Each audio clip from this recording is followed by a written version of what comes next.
the Dare Show podcast. Okay. Let me get right into it. I can find Mitch McConnell. Wait, where did it go? Oh my gosh. I hate these notes.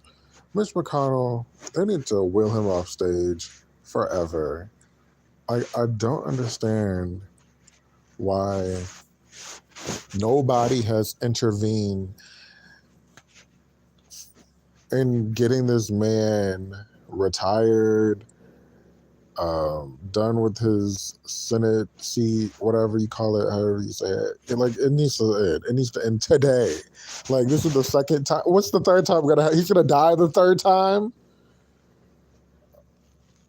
I'm not saying. I'm just asking a question. Mr. McConnell needs to go. He needs to go somewhere and sit down. Like, where's his family? Where's his children? Where's his wife? Where's his assistant? Like, y'all need to be quitting y'all jobs. Y'all need to be doing something in order to, like, get the attention of, or somebody needs to be talking to TMZ. Like, how has nothing leaked? I don't understand. I really just, it's so fascinating that this man is just, freezing up every now and then. Like, I'm about to go get on a plane, go to Kentucky, and follow around to all of these different press conferences so I can ask the real question. Because we need the real questions answered. Did I say the right questions answered? What is wrong with this man? Why do you keep coming out here? We can barely hear you talk. And then the lady at the press conference, she's like, can you speak up so we can hear you? No, get his old ass off the stage. I don't understand. And ultimately, everybody is ultimately saying that it's just a power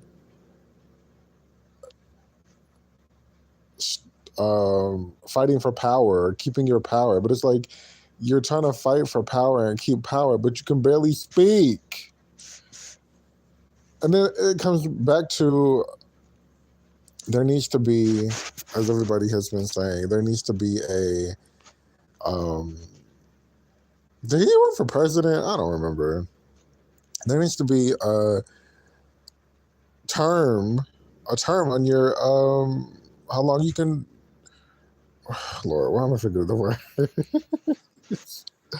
There needs to be a limit on how long your term is, because there really isn't a reason why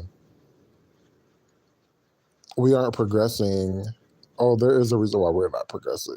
And that's because it's Mitch McConnell and all these other 80, 90-year-olds serving. Like, why do you guys want to keep serving at 80 and 90? Go sit your ass down somewhere. Jesus. Help us, Lord. Help us, Lord. Help us, Lord. Anything else I want to say about Mitch McConnell, as Beyonce called him? I don't think so. Except for somebody needs to leak something. Let us know what is going on. Like, he's a public figure. He's a fucking office official. Like, we need to know what's going on with him. Some people are like, I just read a comment saying this man's father was acting like that before he was diagnosed with Alzheimer's. Dr. Sanjay Gupta saying it's not, Jesus. He said it's not a stroke,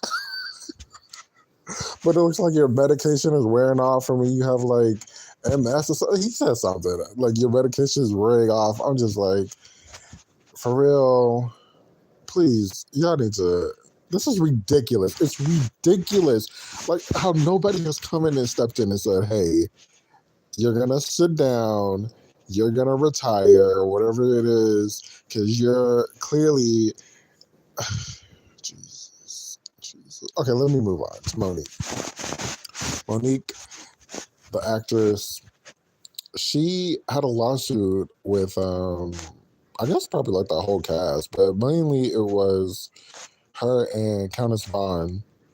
They were suing Fox or somebody, whoever was in charge of or in ownership of It's the Parkers. One of my favorite top 3 favorite sitcoms ever. Okay. So recently, I believe that was on Netflix. A couple, like 2 years ago, I think it was. They put that on Netflix.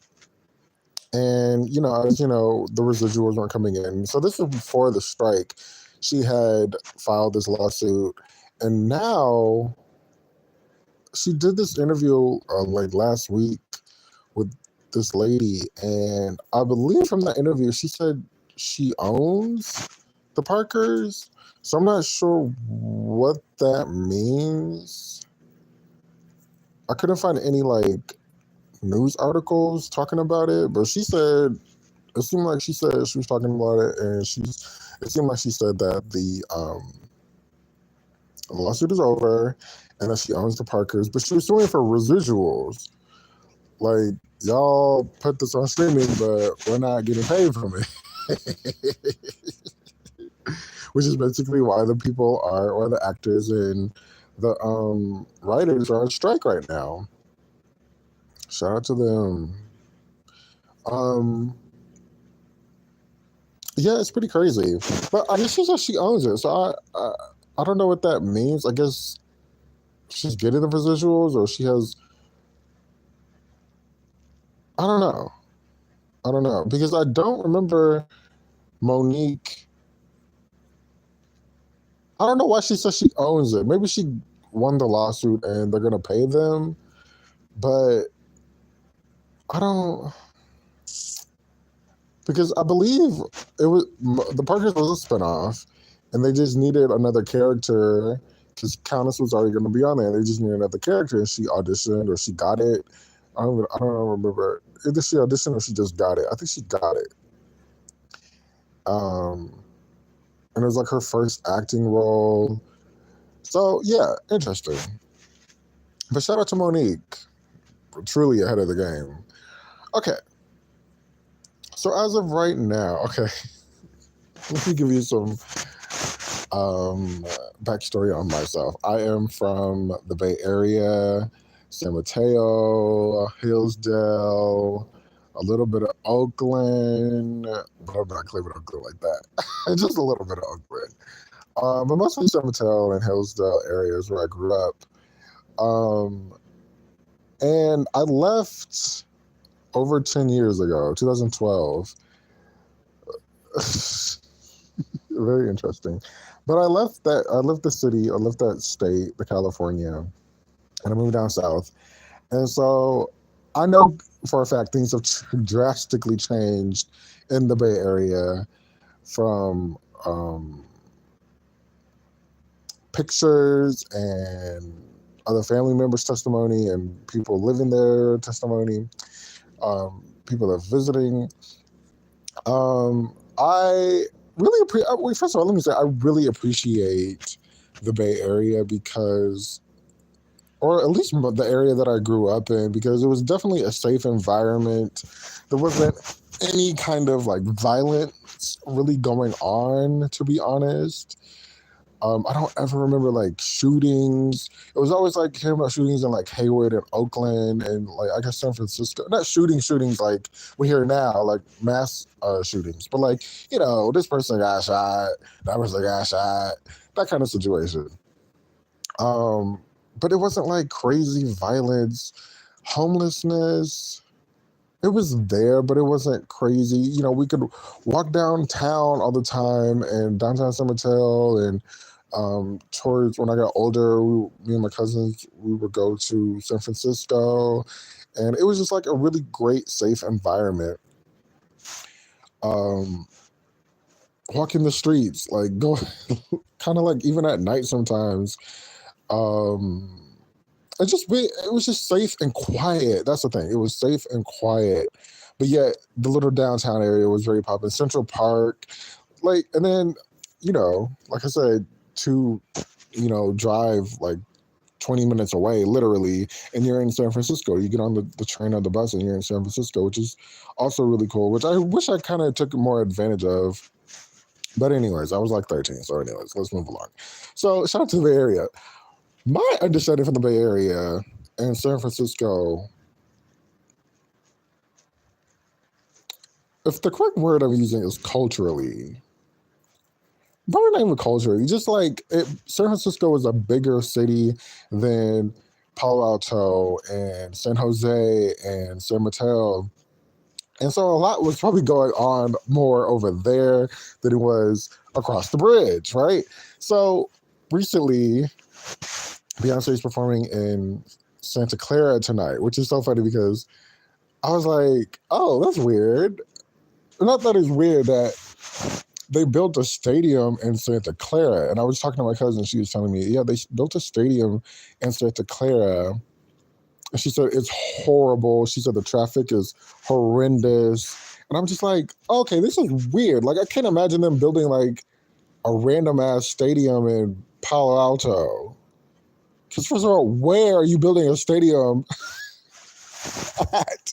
Because these are like really small little towns. Palo Alto, Santa Clara, I'm forgetting San Jose. After that, it gets a little like fuzzy. Because it's just like, when I was growing up there, it was just like very like homes, stores, El Camino, that long ass street. So it's just like, where are they building? I can't believe that there's a stadium in one of those small towns. So I'm just trying to figure out, if you're in the Bay Area, let me know. Beyonce got like the key to the city or something like that. And I'm like, Santa Clara? Wait, did I tell you guys I was born in Santa Clara? So I'm just like, it's a little special like moment for me. But it's absolutely hilarious that this small city that I thought of, it's hilarious and it's confusing that they're giving her a key to the city, because I'm just like, what? It's absolutely confusing. Like, Santa Clara isn't even the capital of California. It's like, this is the most random thing. And the only thing I can think of is maybe she like helped build that stadium or something, or I know she's performed there many times. She's performed at that stadium many times, but it's just so it's so confusing. She like not even like San Francisco, but Santa Clara. I'm just like, when did Santa Clara become this like big thing, this big city to be like balling like, hey B, here's the key to our city? And I was just like, what? The key to the city that she doesn't even like go to. Like, the lady doesn't even like go anywhere anymore. So it's just like, okay, she sent her publicist to go give a speech and accept the city, the key or whatever, that she's probably not even going to acknowledge. So I was just like, you know what? I don't know what to say about this. But yeah. But the thing is, also online, the fan base is like, they're, trying to connect. I've given up with this Eccoville music video situation that is going on with her. And so a lot of people are saying like San Francisco, she's performing in San Francisco, and they zoomed in on an interlude video, and it's of the Amazon store, the Amazon headquarters in San Francisco.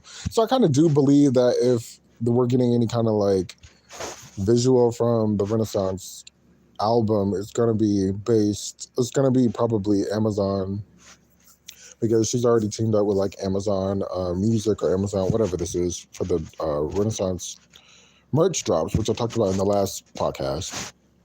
You can go check that out. Definitely. But yeah. So if anything happens, it's going to be with Amazon. But where am I going? I don't know. Oh, they were talking about how she's performing in San Francisco. And I'm like, but wait, there's a stadium that's the funny part. That's also the funny part, right? There's a stadium in San Francisco when you're driving into San Francisco from the San Mateo, Redwood City area. Like, these are all like little small towns. Maybe you could build a stadium over there in Redwood City. But I'm just like, okay, I haven't been there in over 10 years. Things probably have like completely things have changed. So I'm probably like not abreast on the recent situation. But anyways, when you're going into San Francisco from like San Mateo or whatever that last city is it Palo Alto? No, not Palo Alto. That's left, right? I don't know. I'm forgetting. But when you're going into San Francisco, there's the Giant Stadium that is still there. So I'm just like, why hasn't she? Or it's called something else. It's some other kind of stadium. Why hasn't she performed at that stadium? It's always a Santa Clara Stadium, which is funny. Maybe it's more modern. I don't know. It's funny. But the thing is, Lady Gaga, she performed at the Giant Stadium last year. But they were like, Beyonce's performing in San Francisco. And I'm like, no. San Francisco is like 40 minutes away from Santa Clara. So, nah, baby, we got something wrong over here. Like, y'all are saying the wrong city. And I'm just like, because I know what's going on, I'm like really aggressive and really passionate about this because I'm like, no, Santa Clara, this small ass city, is not near, well, it's near, but it's not near, and it's not San Francisco. That's the other thing, right? San Francisco, that's the main point that I'm trying to make when I first was talking about it. San Francisco, to me, is completely different than the rest of the Bay Area. Or at least, San Francisco, Oakland, Hayward, that area is completely different. Wait, no, I don't think those are connected. It's Oakland, Hayward, and then San Francisco. And then like Redwood City, San Mateo, Santa Clara. Those are all different. But anyways, let me know what you guys think about what I talked about. Thank you for listening. This is the Dare Show podcast. I'm on Instagram at MyLoveMoneyTonight. If you want to talk more over there. Yeah, that's all I got to say for today. Enjoy the rest of your evening, everybody.